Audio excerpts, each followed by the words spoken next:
Intentaré brevemente de dar cuenta de los asuntos más sustanciales que se han tratado en el Consejo de Gobierno, un Consejo de Gobierno que me atrevería a calificarlo de trámite, pero en el que se han tratado asuntos que espero que sean de su interés. Como siempre hacemos o hace el Gabinete de Comunicación, les han pasado a ustedes un resumen completo de todos los asuntos. Me referiré a dos de ellos. El primero es la aprobación del proyecto de ley de organización y régimen jurídico del sector público autonómico de Aragón, que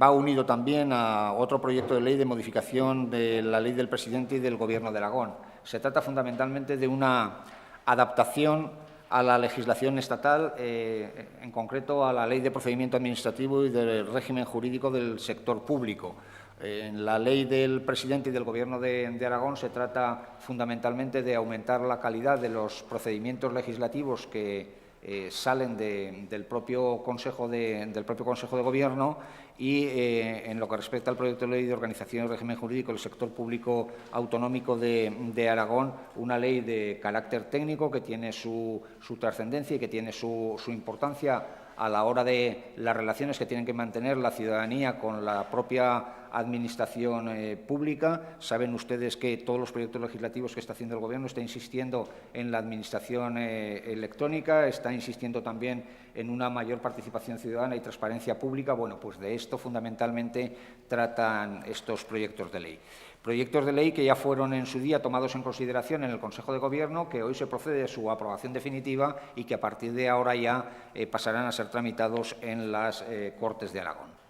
El segundo asunto al que me quería referir es un acuerdo por el que se adscribe el Consorcio de Trabajo de los Pirineos a la Comunidad Autónoma de Aragón. Saben ustedes que la Comunidad de Trabajo de los Pirineos está formada por varias comunidades autónomas de España y algunas de ellas también de nuestro país vecino, de Francia, que fundamentalmente tiene como objetivos gestionar proyectos y fondos europeos. Este consorcio tiene su sede desde hace ya mucho tiempo en Jaca, pero es verdad que precisamente por esa composición que hace que participen dos países, no estaba adscrito a ninguna de las comunidades autónomas de cualquiera de los dos países. Y la Unión Europea exigía fundamentalmente que se produjese una fiscalización anual de todos los trámites económicos que lleva a cabo este consorcio, y para ello se tenía que adscribir a alguna comunidad autónoma. Por lo tanto, el Gobierno de Aragón ha hecho, después de varias reuniones que ha tenido con la Cámara de Cuentas, a cuya institución aprovecho para darle las gracias por la colaboración que ha tenido con el Gobierno de Aragón, digo que después de haberse producido estas reuniones y después de haberse producido también un acuerdo con el resto de comunidades autónomas, se produce la adscripción ya de esta Comunidad de Trabajo de los Pirineos al Gobierno de Aragón y, por lo tanto, la fiscalización de todos los asuntos que se traten en ese Consorcio de Trabajo de los Pirineos se hará desde los organismos pertinentes de nuestra comunidad autónoma. Bien, además de los otros asuntos a los que no me voy a referir y que, como les digo, tienen ustedes constancia en el dossier de prensa que se les ha remitido, les diré que el Consejo de Gobierno ha tomado también buena nota y, por lo tanto, se ha producido un debate respecto a dos asuntos que a mí sí que me parece que tienen una gran trascendencia. El primero de ellos, respecto a las noticias aparecidas en los medios de comunicación sobre la hipotética decisión que haya podido tomar Enel del cierre de la central térmica de Andorra. Un cierre que ocasionaría un gravísimo problema no solamente para las cuencas mineras, sino para la economía de la provincia de Teruel y, evidentemente, también para la propia economía de la comunidad autónoma. Es verdad que el Gobierno de Aragón no ha recibido o no tiene constancia por escrito o constancia directa por parte de la empresa de que se pueda producir ese cierre de la manera en la que se ha expresado por los medios de comunicación durante estos días. Pero es verdad también que lo que ha aparecido en los medios ha causado una alarma en la ciudadanía y, desde luego, una prevención también en el propio Gobierno de Aragón. Saben ustedes que el presidente del Gobierno ha tomado algunas iniciativas. La primera de ellas es remitir una carta para pedir una reunión con el presidente del Gobierno, que desde luego tiene la competencia directa en este asunto. Perdón. Digo que ha escrito una carta para que se pueda producir una reunión con el presidente del Gobierno. A la vez también se ha pedido una comparecencia por parte del presidente del Gobierno en las Cortes de Aragón para dar cuenta de las iniciativas que se están llevando a cabo, evidentemente, para impedir en lo posible el cierre de la central térmica. A este respecto les tengo que decir que el meollo de la cuestión está precisamente en que esta empresa tiene que realizar inversiones de en torno a 200 millones de euros para adaptarse a la normativa medioambiental europea. Y, por lo tanto, ha pedido al Gobierno de España que se les ayude a sufragar estas inversiones. La Comisión Nacional de la Competencia hizo un dictamen en el que consideraba las posibles subvenciones, las hipotéticas subvenciones que el Gobierno de España diera a la empresa Enel como ayudas de Estado. Y, por lo tanto, el Gobierno, para superar este problema desde el punto de vista jurídico, tenía que dirigirse a la Unión Europea precisamente para que la Unión Europea pudiera eximir al Gobierno de España de el carácter de ayudas de Estado a las subvenciones que pudiese dar a la central térmica de Andorra. Nosotros desconocemos si el Gobierno de España ha hecho esas gestiones. Más bien creemos que no se han hecho esas gestiones. Y esas gestiones se pueden hacer, se deben hacer, y además yo creo que hay suficientes elementos de juicio que posibiliten esa exención que tendría que hacer la Unión Europea. Fundamentalmente, ¿por qué? Porque el Gobierno de España tiene que ser capaz de convencer a la Unión Europea que España necesita una garantía de suministro eléctrico, y esa garantía de suministro eléctrico no las dan el resto de energías, las renovables u otras energías, la fotovoltaica u otras de las energías que en estos momentos hay en el mercado, que solamente el carbón nacional puede garantizar ese suministro de energía eléctrica. Y precisamente porque España tiene que tener esa garantía de suministro es por lo que tenemos que luchar primero porque el carbón autóctono de nuestro país siga perviviendo y, en segundo lugar, porque las centrales que hacen la combustión de este carbón autóctono sigan funcionando. Por lo tanto, no estamos hablando solamente de un problema que afecte a una comarca, que sí, porque el cierre de la central térmica de Andorra supondría poner en riesgo más de 4.000 empleos en todas esas comarcas, 4.000 empleos directos e indirectos, sino que es un problema que afecta al propio sector minero eléctrico de nuestro país. Por lo tanto, estamos hablando de palabras mayores, estamos hablando de modelo, estamos hablando de garantizar ese suministro de energía eléctrica, estamos hablando de que en el mix energético al menos el 7,5% de ese mix energético se deje precisamente para el carbón autóctono. Y, por lo tanto, nosotros hacemos un llamamiento al Gobierno de España para que se implique mucho más de lo que se está implicando, porque es su responsabilidad. Porque el Gobierno de Aragón puede impulsar, porque el Gobierno de Aragón puede presionar, porque el Gobierno de Aragón puede hacer otras cosas, además, para salvaguardar el empleo en las comarcas mineras. Pero, desde luego, la responsabilidad última sobre el modelo energético de este país y la responsabilidad última, evidentemente, sobre el futuro del carbón y el futuro de las centrales térmicas recae en exclusiva en el Gobierno de España. Por lo tanto, para terminar, reiterar desde esta tribuna la obligación que tiene y la exigencia que tiene el Gobierno de España de ir a Bruselas, lo debería de haber hecho ya, y de negociar precisamente que Bruselas exima al Gobierno de España de la consideración de ayudas de Estado a las hipotéticas ayudas que tendría que dar a la empresa Enel para realizar las inversiones, sin las cuales, evidentemente, el futuro de la central térmica sería un futuro muy negro. Hay otro aspecto sobre el que la opinión pública está, creemos nosotros también, suficientemente alarmada, que es el problema del Plan Hidrológico de Cuencas de Cataluña que acaba de aprobar el Consejo de Ministros. Saben ustedes que nosotros desde el Gobierno siempre hemos pensado que este Plan Hidrológico de las Cuencas de Cataluña contiene un trasvase de aguas. Saben ustedes que radicalmente este Gobierno se va a oponer a cualquier tipo de trasvase y, por lo tanto, vamos a tomar todas las medidas que tengamos a nuestro alcance para impedir que eso se produzca. Es verdad que el Gobierno de España ha hecho manifestaciones en las que dice que no hay ninguna hipótesis de trasvase, pero eso no es lo que dice el documento que acaba de aprobar el Consejo de Ministros y, por lo tanto, les quiero transmitir, para tranquilidad de los ciudadanos y de las ciudadanas aragonesas, que en el momento que ese decreto aprobado por el Consejo de Ministros el viernes pasado se publique en el Boletín Oficial del Estado, el Gobierno de Aragón lo va a recurrir. Y lo va a recurrir sobre una argumentación que a nosotros nos parece muy sólida. En primer lugar, la argumentación es fundamentalmente sobre el argumento de que se incumple el Estatuto de Autonomía de Aragón, que en su artículo 72 exige un informe previo para cualquier tipo de obra que se pueda realizar y que afecte a nuestra cuenca. Se necesita un informe que no ha sido solicitado por la propia Comunidad Autónoma de Cataluña. Hay jurisprudencia suficiente, creemos nosotros, y fundamentalmente en otro trasvase que se intentó en las cuencas del Tajo, en el que nos dieron la razón precisamente porque no se había solicitado ese informe previo del que habla nuestro estatuto. Esta vez no se ha hecho tampoco y, por lo tanto, el recurso que nosotros presentemos se basará fundamentalmente en esta cuestión. Así que lo que quiero trasladar y transmitir a la opinión pública aragonesa es que el Gobierno de Aragón va a hacer lo posible y lo imposible por impedir cualquier tipo de trasvase.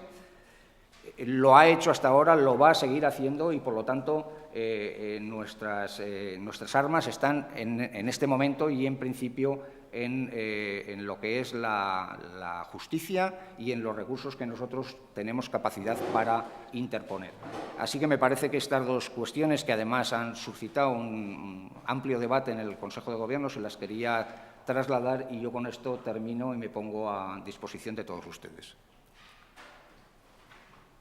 Sobre el tema de Enel le quería preguntar varias cosas, porque como el pasado jueves dijo el presidente Lambán y la consejera de Economía que habían pedido reuniones al ministro de Industria por un lado la consejera, al presidente Rajoy por otro lado al presidente Lambán, saber si en algún sentido hay algún tipo de novedad, y también quería saber si el Gobierno de Aragón ha sido capaz de contactar con Endesa, con la parte española de Enel, por decirlo de algún modo, para intentar tener alguna explicación. Igual hablar con él es más difícil, pero no sé si con Endesa han podido hablar con responsables de la compañía para que dé algún detalle más. Sí. Bueno, creo que además el presidente contestó estos días a una pregunta parecida. Es verdad que la carta creo que se envió el viernes y, por lo tanto, hoy es martes y yo creo que no ha dado tiempo suficiente para que el presidente del Gobierno haya podido realizar una respuesta adecuada a la petición de entrevista que le hizo el presidente del Gobierno de Aragón. Por lo tanto, nosotros tenemos la confianza de que haya una respuesta por parte del señor Rajoy y, por lo tanto, que esa reunión se pueda producir.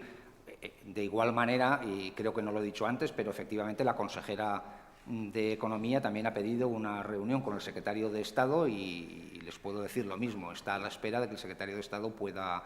contestar. Lo que sí ha hecho la propia consejera ha sido ponerse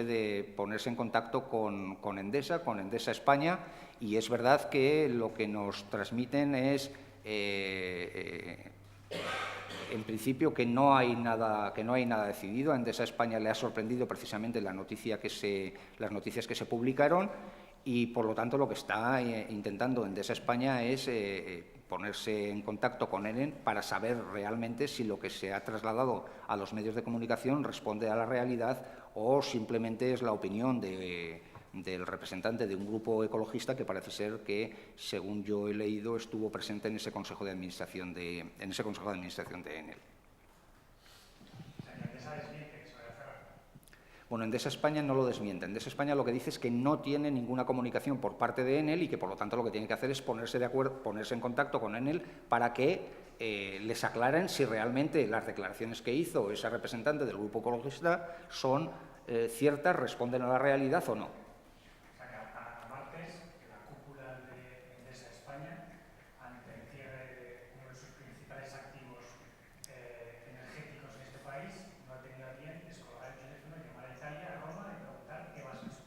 Bueno, yo no sé lo que ha hecho a martes, todo lo que ha hecho a fecha martes, después de cuatro días de noticias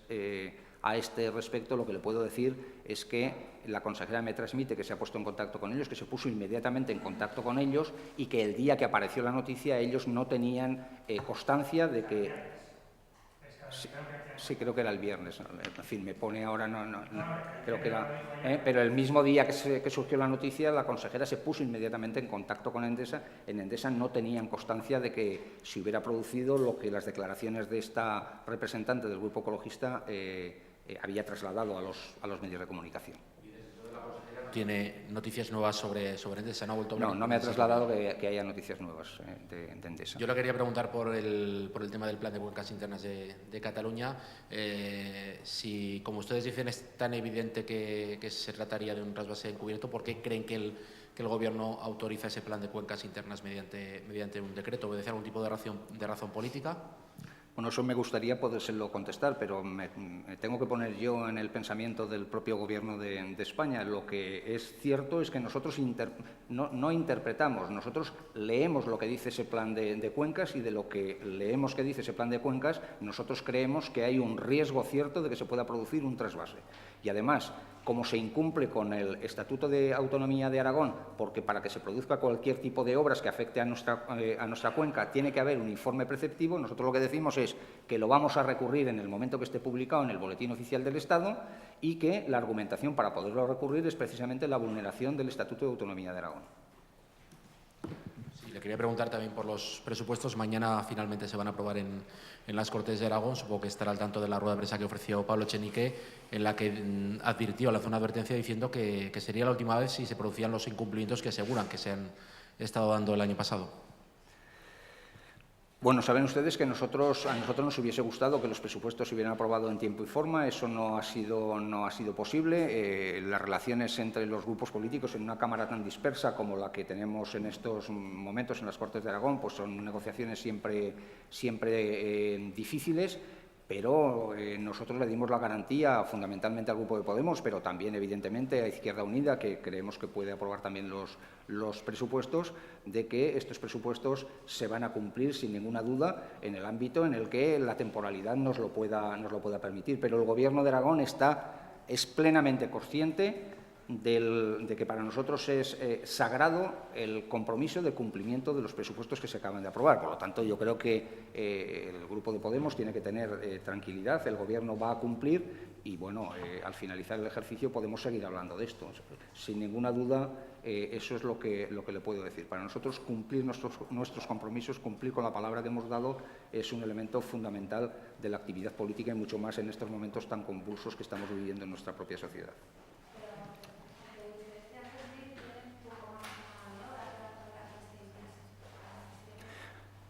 Bueno, es evidente, por eso le he dicho yo, que en el marco de la temporalidad he hablado. No es lo mismo aprobar unos presupuestos en el mes de diciembre, cuando tenemos todo un año para poder cumplirlos, pero saben ustedes que nosotros hemos dicho que íbamos a utilizar estos meses del año que han pasado para intentar agilizar determinadas tramitaciones administrativas, aunque es verdad que el Gobierno de Aragón se tiene que someter fundamentalmente en el cumplimiento de los presupuestos también a las leyes, y las leyes procedimentales de nuestro país y las leyes procedimentales de nuestra comunidad autónoma fundamentalmente tienen una cosa que se llama plazos. Es decir, cuando nosotros hacemos un expediente de contratación hay determinados plazos que hay que cumplir. Por lo tanto, cumpliendo esos plazos, nosotros vamos a intentar que la ejecución de los presupuestos sea la mayor posible. Ese es el compromiso que nosotros tenemos con el Grupo de Podemos, es decir, poner en marcha todos los proyectos que contienen estos presupuestos y que han sido objeto de pacto político con el grupo que va a apoyar los presupuestos mañana. Esa es nuestra garantía. Sabe Podemos que la vamos a cumplir, y la ciudadanía aragonesa, que es lo más importante, tiene que tener también la garantía de que vamos a hacer lo posible y lo imposible para que estos presupuestos sean precisamente una realidad y tengan un grado de ejecución amplia. Las obras del Hospital de Alcañiz, que tiene una partida de 11 millones más un millón adicional inventado por Podemos, va a haber obras este año y se va a poder ejecutar una parte sustancial de esos 12 millones. Vamos a ver, el Hospital de Alcañiz sí o sí va a estar vamos a intentar que las obras se puedan empezar este año. Saben ustedes que ya hay una empresa, digamos, adjudicataria Es verdad que tenemos que esperar a la aprobación de los presupuestos para poder hacer el contrato y, además, estamos sometidos a que no haya ningún tipo de recurso. Entenderán ustedes que la complejidad de cualquier expediente administrativo haga que tengamos que ser muy prudentes a la hora de hacer cualquier tipo de declaración, fundamentalmente si se trata de fechas o de cantidades. Saben ustedes que el Gobierno puede tener la mejor voluntad del mundo, pero por causas ajenas al propio Gobierno se pueden ralentizar algún tipo de obras. Lo que les quiero decir es que el Gobierno va a poner en funcionamiento todos los proyectos de los que consta el presupuesto, todos los proyectos, los va a agilizar en la mayor medida posible y va a intentar ejecutar las mayores cantidades posibles. Eso es lo que yo creo que la prudencia permite decir en estos momentos.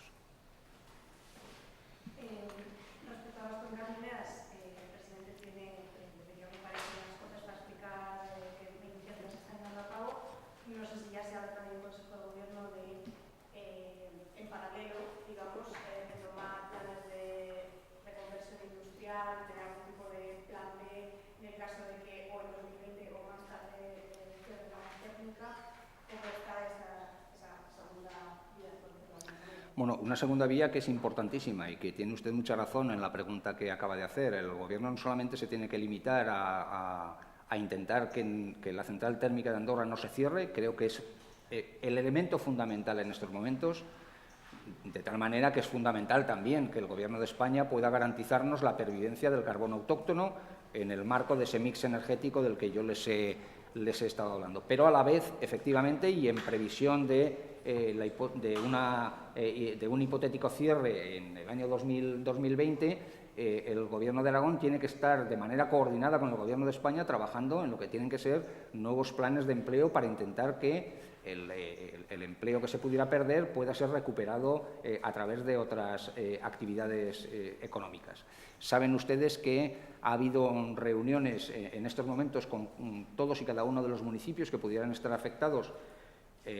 por parte del Gobierno de Aragón y por parte de los alcaldes y de los agentes económicos y sociales de estos municipios para intentar, digamos, buscar nichos de empleo, intentar utilizar precisamente los recursos de los que en estos momentos disponen, hablo de recursos naturales, esa zona, y a partir de ahí buscar alternativas de empleo que pueden ir desde el sector de la agroalimentación,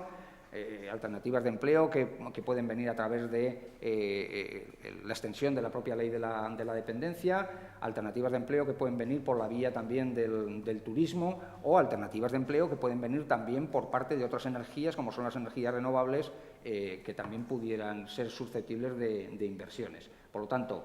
el Gobierno está trabajando. Saben ustedes que se ha creado también un grupo en esa cuenca minera, un grupo de agentes económicos y sociales para activación del empleo. Por lo tanto, yo creo que la consejera de Economía se va a reunir o se reunirá en cualquier momento también con ellos y, desde luego, no vamos a cejar de trabajar permanentemente, porque tenemos ahora muy poco tiempo precisamente para que, si en un momento determinado se produjese lo que no queremos que se produzca, pues por lo menos pueda haber alternativas de empleo que permitan que aquella zona no se quede despoblada, porque desde luego eso ahondaría en una de las graves crisis que tiene la provincia de Teruel, que tiene el interior de Aragón, que es precisamente la despoblación.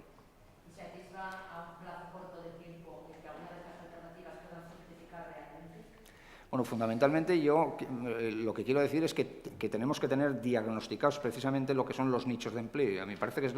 lo más importante. No sé si me entenderán. Quiero decirle,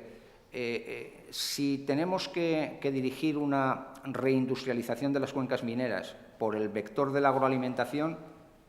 primero tenemos que ser capaces entre todos de ponernos de acuerdo que ese es el vector sobre el que tenemos que trabajar. Y a partir de ahí, evidentemente, ya tenemos que ir pues bien a buscar empresas o buscar actividad relacionada con ese sector de la agroalimentación. Si llegamos a un acuerdo con los sectores económicos, con las administraciones locales, sectores económicos y sociales de la zona, que la extensión de la ley de la dependencia, pues a través de centros de mayores, es un elemento que podía generar empleo, pues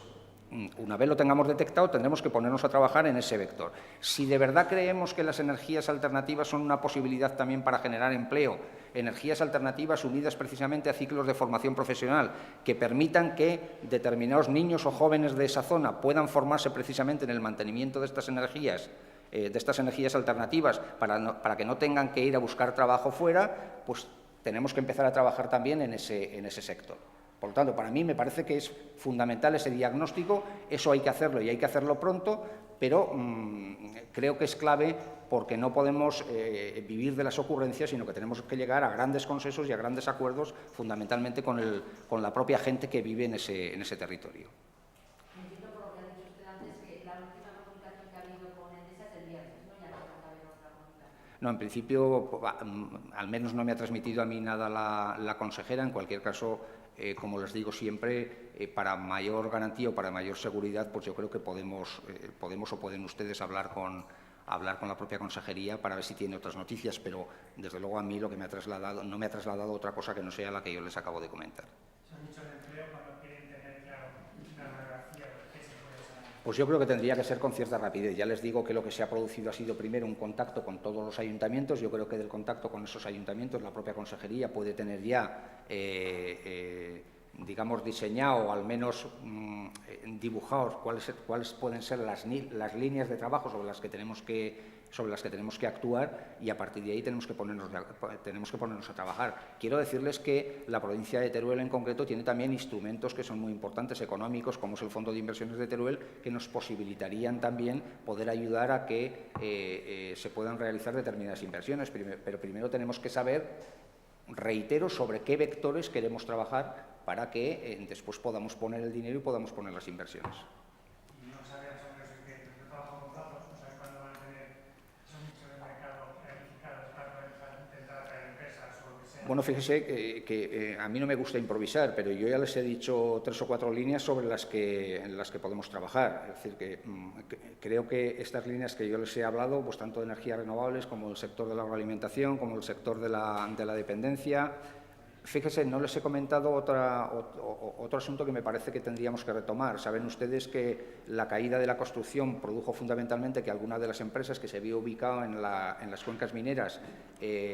digamos, cerrasen o por lo menos que sus proyectos quedaran en stand-by, y creo que sería, ahora que otra vez la construcción vuelve a remontar, que sería importante retomar alguno de sus proyectos. Muy bien, les agradezco mucho su atención y, como siempre, muchas gracias.